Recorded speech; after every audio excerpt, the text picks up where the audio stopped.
Bonjour, bienvenue sur Mon Financier. Après un regain de nervosité lié au crash de l'avion donc de la Malaysia Airlines qui a été abattu par un missile, et bien les marchés reprennent petit à petit leur sang-froid et évoluent actuellement autour de l'équilibre. On a notamment les stats américaines qui soutiennent un petit peu la tendance, même si eh bien, le moral des ménages américains lui a baissé. En revanche, l'indice du Conference Board, donc c'est un indicateur avancé de l'économie américaine, lui, eh bien, il s'inscrit en hausse et il permet bien, notamment au marché américain de s'inscrire dans le vert, ce qui permet bien, également aux places européennes d'osciller autour de l'équilibre. Donc on a un CAC qui lui donc cède symboliquement 0,03% à 4315 points. Ailleurs, même tendance.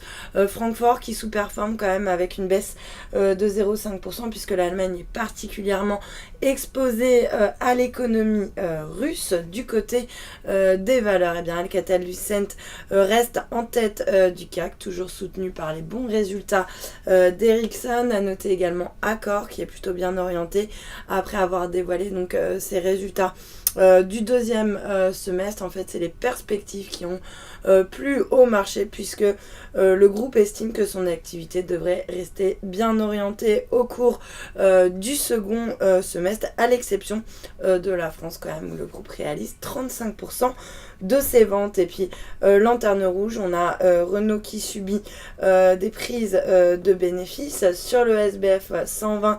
Rémi Cointreau s'inscrit en hausse. Le groupe a pourtant vu ses ventes de cognac poursuivre leur glissade au premier trimestre, toujours plombé par la Chine, mais le groupe en revanche a confirmé qu'il anticipait bien, un retour de la croissance de ses ventes et de son résultat opérationnel pour l'ensemble de l'exercice 2014-2015 qui a satisfait le marché. Suez Environnement se distingue également dans le vert après avoir annoncé un accord avec la KXK pour lui racheter donc un peu plus de 24% du groupe d'eau espagnol Agbar en échange de l'entrée du groupe bancaire espagnol au capital de Suez, une nouvelle qui porte l'ensemble des secteurs aux collectivités, puisqu'on a également Veolia qui se distingue en hausse de plus de 2%. Hermès International en revanche reste dans le rouge après avoir vu sa croissance organique ralentir. On est passé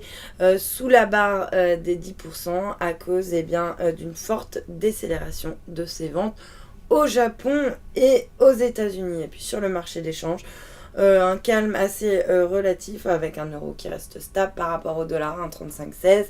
Il s'inscrit en légère hausse par rapport au yen, autour plus très loin des 137 yens. Et puis à noter que le billet vert lui aussi grappille 0,12% à 101,33 yens. Et puis pour terminer, l'once d'or qui subit quelques légères prises de bénéfices après avoir fortement augmenté la veille, moins 0,6%, on revient autour des 1308 $ l'once. Voilà pour ce point marché. Passez un excellent week-end à lundi.